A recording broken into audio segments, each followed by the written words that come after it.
Herzlich willkommen, Freunde, und glückliches nachträglicher Chhat Puja würde ich vielleicht Ihnen wünschen. Rashmi ist da und wer ist noch da? Sanjay, Kumara Teja, Entschuldigung, und Akshay und Anuradha. Freunde, wir sprechen heute über Chhat Puja. Ich habe eigentlich nicht richtigen Bescheid, also ich habe nicht viele Kenntnisse oder ich habe das Fest auch nie gefeiert, aber ich bin wirklich aufgeregt. Ich sehe immer diese Fotos, meine Freunde aus Bihar, sie teilen diese Fotos in Facebook und in YouTube habe ich was gesehen und dann dachte ich mir, das sollte ein Thema sein. Das ist wirklich toll und ehrlich gesagt, ich wollte auch ein bisschen extra informieren, damit wir das Fest richtig verstehen. Und deshalb haben wir heute das Thema genommen. Wenn Sie diese Fotos sehen, dann werden Sie auch ein bisschen neugierig. Oh, was wird da gemacht? Das Fest ist ein bisschen anders.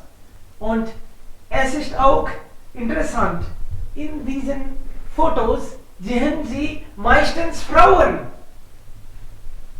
Überall. Und es gibt vielleicht einen Prozess, wie das gebeten wird und Chhat Puja, warum das gefeiert wird, was für ein Fest ist das, wo wird das gefeiert, also das alles würden wir vielleicht wissen. Wer könnte damit beginnen, Freunde? Ich möchte beginnen, Sir, darf ich? Gerne. Ja. Bitte schon. Hallo, guten Tag alle zusammen. Unser heutiges Thema ist wieder ein Fest, Diwali und Christmas. Und so weiter. Und das heißt Chhat Puja. Ich möchte an alle sagen, Chhat Puja ist nicht nur eine Puja, sondern auch ein Fest, ein interessantes Fest. Ja, aber wie? Wenn ich über die Vergangenheit spreche, ist Chhat Puja ein Hindu-Vedic-Fest. Ja, natürlich. Sehr traditionell als auch historisch, besonders in India. Wenn ich einige Staaten spreche, dann mussten Teil von Nepal und Bihar und sogar Jharkhand auch. Und nach mehr Kenntnisse hat es vielleicht mit Nepal und Menschen im neulichen Jahren und sehr interessant. Und irgendwo, das ist Tag von der Mutter. Ich habe beobachtet und ich habe mich auch beobachtet, dass Chhat Puja ein sehr wichtiges Fest ist. Warum ist sehr wichtig? Wichtig oder können wir auch sagen, der schweres Fest. Wir alle wissen, dass der Winter sehr kalt, der Winter ist kaum. Und wenn man Chhat Puja macht, muss man im kalt Wasser stellen, bis vielen Uhr. Nicht nur 1, 2 Tage, sondern auch 4 Tage. Und das ist sehr Erfahrung und sehr interessant. Ja, das ist alles bei mir und nach mir Kenntnisse. Dankeschön für Ihre Aufmerksamkeit.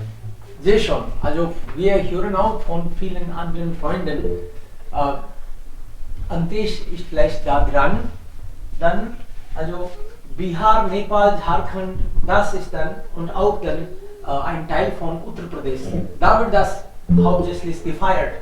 Und es ist nicht einfach. Also es ist schwierig. Man muss fasten. Ja, die Frauen fasten sehr oft und gerne. Überall Chhat Puja. Und man assoziiert das Fest auch eigentlich direkt mit der Sonne.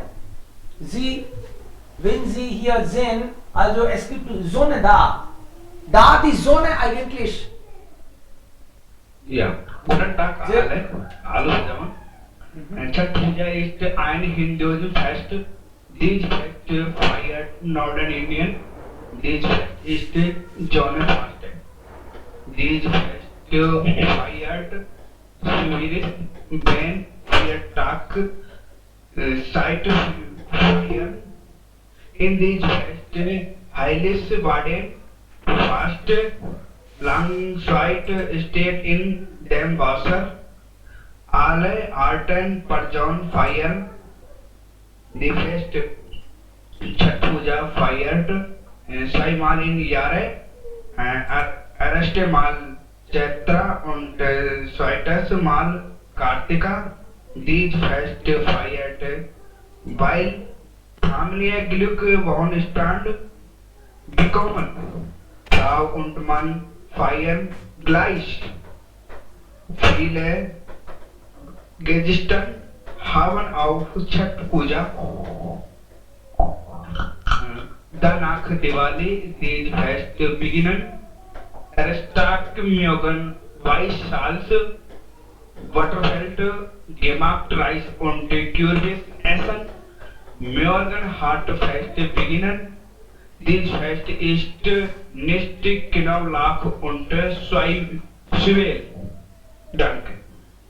alles klar. Also 4 Tage dauert das Fest und nach Diwali und das ist für Familienglück und Wohlstand. Sehr schön. Ja, next, wer ist dran? Das war mir nicht klar, dass man im Wasser so lang stehen muss. Vielleicht erklären einige Freunde ein bisschen näher, wie lang und warum. Manche machen Surya Namaskar und dann hier auch, das ist irgendwie, man grüßt die Sonne. Sonne ist ja die wichtigste für uns. Wir wissen schon, das Leben auf der Erde ist da, wegen der Sonne. Und deshalb vielleicht sie begrüßen oder sie, das ist wie ein Dankeschön vielleicht an die Sonne. Next, wer ist dran? Hat jemand persönliche Erfahrung oder ihre Freunde vielleicht erzählen davon? Oder haben die auch nur Fotos wie ich gesehen? Es gibt einige bestimmte Sachen. Zum Beispiel hier sieht man Bananen oder Kokosnuss oder Salate oder einfach. Normalerweise sagt man, sie werden von der Region bekommen. Da gibt es nicht etwas Großartiges. Alle können das einfach eigentlich bekommen aus der Region. Das ist vielleicht dann auch irgendwie Unterstützung zu den Bauern irgendwie. Und dafür sollte alles einfach erhältlich sein. Es ist nicht wie, also sie sollten bestimmte Nägel oder das ist nicht so, ja, das sollte nicht schwierig für die Personen sein.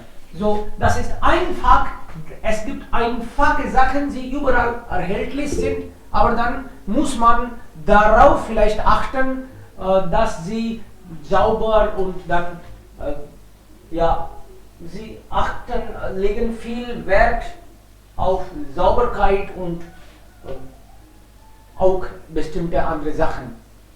Rashmi, bitte schon, du willst dazu was sagen? Gerne. Guten Tag alle. Ja. So, heute sprechen wir über Chhath Puja. Heute ist der Ende der Chhath Puja. Es ist ein 4-tägiges Fest und es ist besonders zu wissen, dass nicht alle Familien feiern dieses Fest. Und meistens es gibt nur eine Person, die pro Haus, die fastet. Meistens sind diese Personen Frauen. Manchmal gibt es Männer auch, die fasten. Und in diesem Fest beten wir zu Gott, Sonnengott und Chatti Maiya. unserer Wünsche zu erfüllen.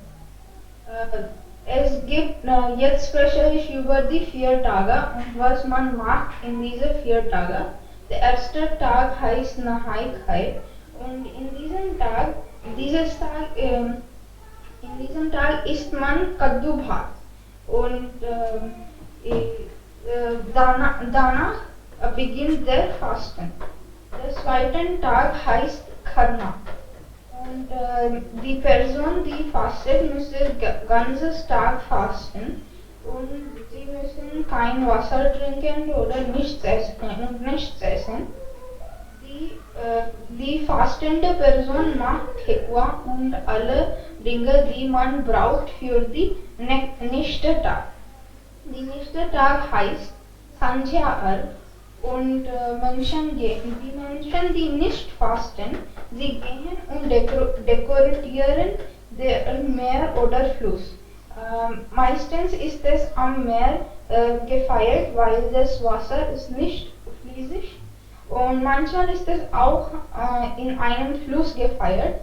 So die Menschen machen eine Ghat und eine Bank. Die nicht fastende Person, die helfen und sie dekorieren es mit Bananenbäumen, ja, nicht Pflanzen, aber ganz Bäumen und andere Dekorationen gibt es auch, zum Beispiel Blumen oder Lichter. Und in Sanjya bedeutet Abend und Arg bedeutet Wasser geben. So die fastende Person geht ins Wasser und sie geben Arg zu der Sonne und danach nehmen sie, es heißt Soup in Bihar und es ist ein mit was Menschen Reis räumen. Das heißt Soup. Und in diesem Soup hat man Gemüse und Obst und ein Diya und Thekwa und so weiter. Und sie haben es in ihrem Hand und eine andere Person gibt Wasser vor diesem Soup und damit wird es gedacht, dass jetzt die Sonnengott hat es fest. Und danach gehen alle wieder zu Hause und sie singen Lieder von Chatti Maiya ganze Nacht. Der nächste Tag, jetzt können sie essen. Und die nächste Nacht heißt Bihania Arg. Bihania bedeutet Abend, Bihania bedeutet Morgen und Arg wieder diese gleiche Arg. Und jetzt wieder gehen sie zu dem Meer oder der Fluss, bevor die Sonne aufgeht und danach wieder machen sie die gleichen Ritualen und dann endet die Puja, endet der Puja. Und dann teilen sie der Prasad mit jeder Familie, die am Meer ist. Und die Personen, die Familien, die nicht feiern dieses Fest, gehen auch zur Meer oder Fluss und sie bekommen auch Prasad und Menschen geben auch dazu, dass diese Familie bekommen Prasad, weil alle muss es bekommen. Das finde ich sehr schön. Und die Symbolisierung ist, dass in diesem Fest untergehende Sonne und aufgehende Sonne beide sind gebetet. Die untergehende Sonne symbolisiert unsere Probleme und wir müssen beten, dass unsere Probleme gehen unter und wir verlieren sie von unserem Leben. Die aufgehende Sonne symbolisiert Erfolg und wir beten, dass wir mehr Erfolg haben in verschiedenen Gebieten, zum Beispiel Familie. Dann wünschen die Personen für verschiedene verschiedenen Tatsachen, die sie in seinem Leben brauchen, zum Beispiel Kinder oder Heirat oder Erfolg oder Karriere und so weiter.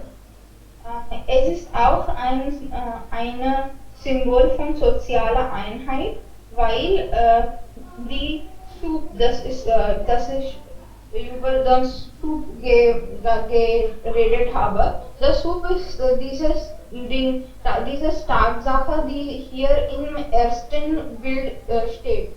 Hier. So, erstes linkes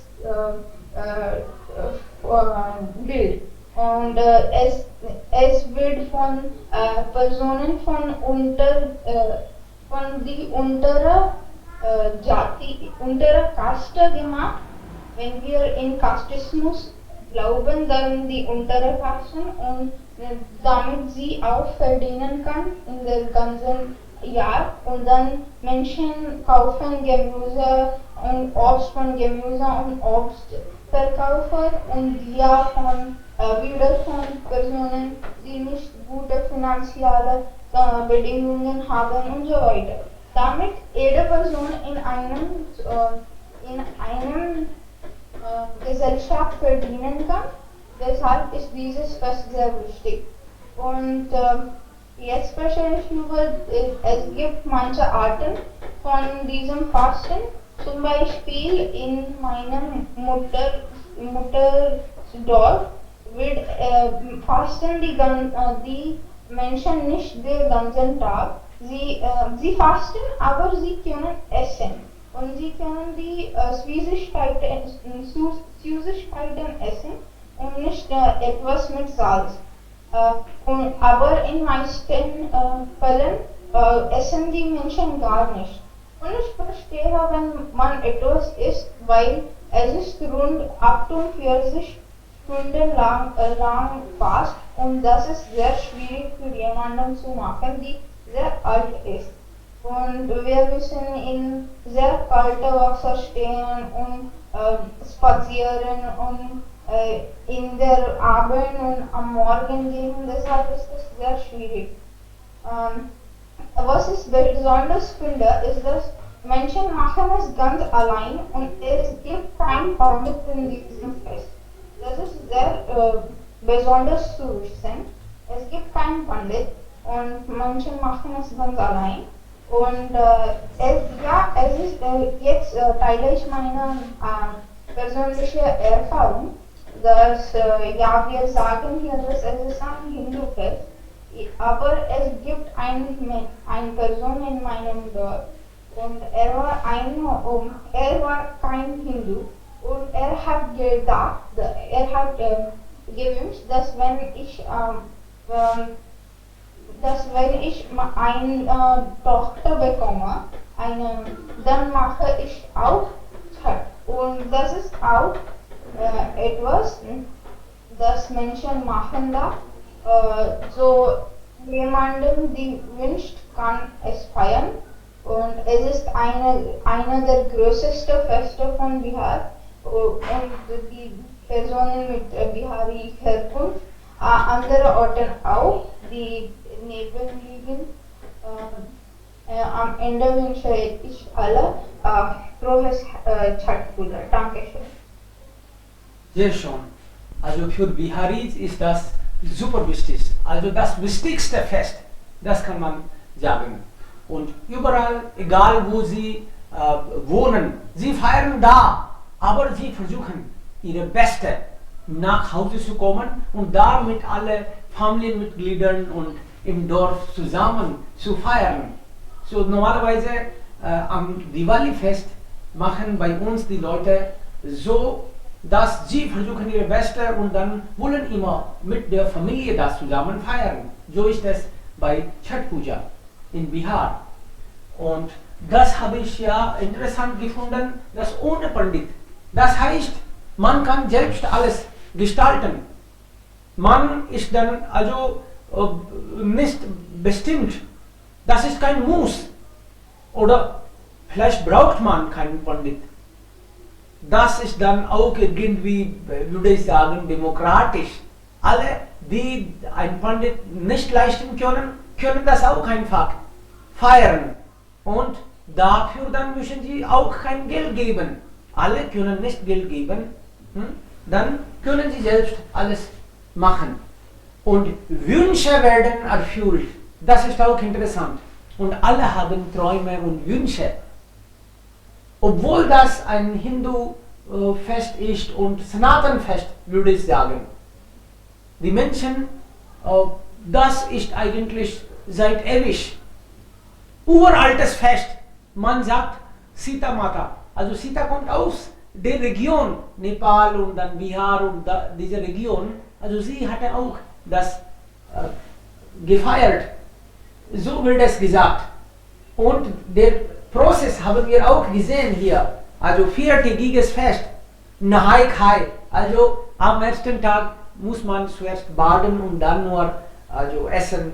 Es gibt vielleicht bestimmte Ritualen, die muss man folgen am ersten Tag. Und dann Karna. Karna hat mir auch sehr interessant, sehr gut gefallen. Karna, also normalerweise fasten die Frauen. Männer können auch. Einige fasten vielleicht auch schon. Aber die Frau, die fastet, ist dann vielleicht hungrig dann und sie isst.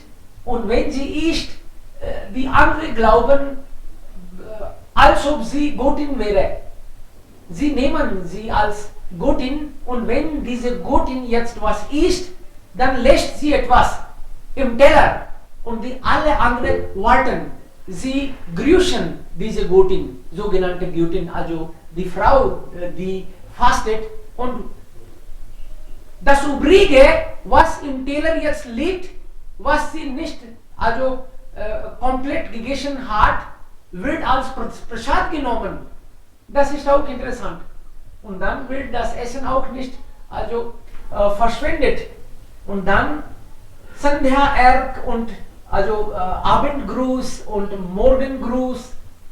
Sonne natürlich. Es gibt vielleicht auch andere gesundheitliche Gründe, aber es ist wirklich toll. Diese Fotos ziehen uns. Ja, Anuradha, du würdest vielleicht auch dazu was sagen. Gerne, bitte. Yes, sir, guten Tag. Hallo zusammen, heute spreche ich über Chhath Puja. Das Fest wird am ausführlichsten im Nepal, Bihar, Uttar Pradesh, Jharkhand, Delhi beobachtet, meistens von den Bhojpuri Menschen. Während Chhath Puja verehren wir den Sonnengott und danken ihm, dass Leben auf dieser Erde gegeben hat. Chhati Maiya, die Muttergöttin und Suryas Schwester, wird als die Göttin dieses Festes verehrt. Chhath Puja oder Dala Chhath wird 6 Tage nach Diwali im Kartik-Monat im Hindu-Kalender Vikram Samvat gefeiert. Bei diesem Fest gehen Frauen zum Tisch und haben heiliges Baden und halten Festen für 2 Tage. Aber es ist sehr schwierig. In diesem Fest stehen Frauen im Wasser und verehren den Sonnengott Arga, während aufgehende und untergehende Sonnengott. Manche Frauen gehen zum Fuß des Flusses. Chhath ist eines der umweltfreundlichsten religiösen Feste. Alle Devotees bereiten ähnliche Prasade like Kekwa und so weiter. Ich persönlich habe dieses Fest nicht gemacht, aber ich habe großen Respekt vor diesem Fest. Und jetzt habe ich die Kekwa gegessen. Vielen Dank. Aha. Sehr schön. Du hast Prasad bekommen. Wunderbar. Yes, sir, yes. Okay, noch jemand? Es ist wirklich toll, von Ihnen zu hören. Etwas, was Sie gelesen haben, gesehen haben, können Sie auch gerne sagen. Ja, ich checke mal, wer ist noch da? Die Gruppe. Heutzutage schon habe ich nicht da. Ja, Freunde, wenn Sie davon gehört haben, dann können Sie gerne darüber sagen. Sangeeta, Tulika, habt ihr etwas davon gehört? Fotos habe ich immer gesehen, aber dieses Mal haben wir als Thema genommen, damit wir das vielleicht näher verstehen können. 4-tägiges Fest, 2-tägiges Fasten. Das ist nicht einfach, aber die Menschen haben entschieden und dann machen sie das gerne. Im kalten Wasser stehen ist auch nicht einfach, besonders wenn es Winter ist. Und deshalb respektieren die Menschen auch. Eigentlich, es gibt Emotionen verbunden. Und wenn man das emotional, also so persönlich nimmt, dann macht man das gerne. Also die Männer, die Frauen, die Kinder, sie alle. Also das ist eine Frage der Emotion. Und sie feiern das so gerne. Und man hört diese Lieder überall, Bhojpuri, natürlich in Bhojpuri, wir verstehen das nicht, aber einige schon. Ist jemand noch da, der darüber sprechen will?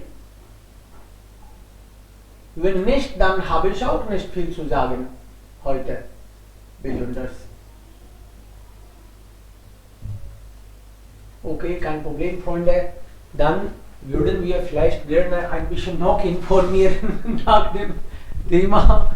Rashmi, Ja, ich habe über die Varianten gesprochen und über diesen Variant, woran man nicht ganz komplett fastet.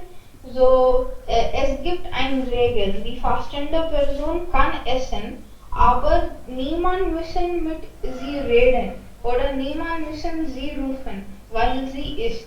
Deshalb die andere Person, die helfen sie und sie müssen diese fastende Person, sie deckt sich selbst in einem Raum und die anderen Personen, die stehen vor dem Raum und sie sehen, dass niemand geht zu dieser Person, bis sie mit ihr Essen fertig ist. Und das finde ich sehr lustig. nein, aber es gibt einen Grund. Ich kann dir vielleicht sagen, also man sollte nicht reden, man sollte nicht rufen oder anrufen indirekt. Das heißt, man sollte die Person nicht stören. Ich habe gehört, wenn diese Person braucht Stille, Konzentration, vielleicht hat man etwas mit Meditation zu tun. Und man sagt, wenn jemand isst und es gibt Geräusche, dann isst man nicht weiter. Und deshalb versuchen diese Menschen, die diese Person lieben, sie wollen diese Person nicht stören, weil schon nach 2 Tagen isst man etwas. Und auch wenn es gestört wird, dann isst man nicht weiter. Also das wäre dann eine Sünde. Das könnte der Grund sein. Ja, aber nicht nach 2 Tagen. Ich spreche, dass wegen diesem Fast kann man auch essen. In manchen Varianten können Sie Süßigkeiten essen, nicht salzige Gerichte. Dann muss man sich decken und kein muss mit sie reden oder sie rufen. Und das finde ich lustig, weil es ist wie Hide and Seek, aber für die erwachsenen Personen. Und es ist auch sehr schön zu wissen, dass andere Personen können für sie Chat machen. Zum Beispiel, die geben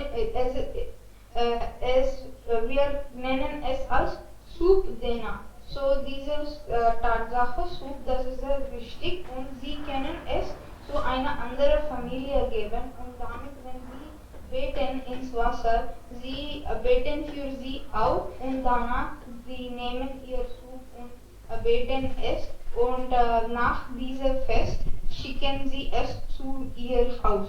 Damit sie kann auch dieses Fest feiern.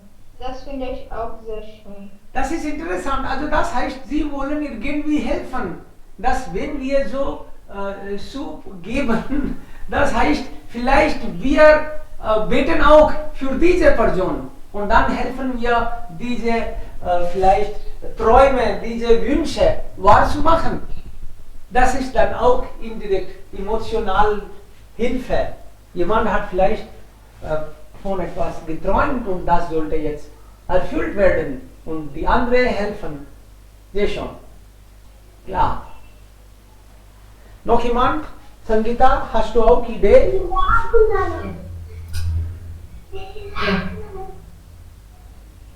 Kann ich? Ja, gerne. Ja. Guten Morgen zusammen.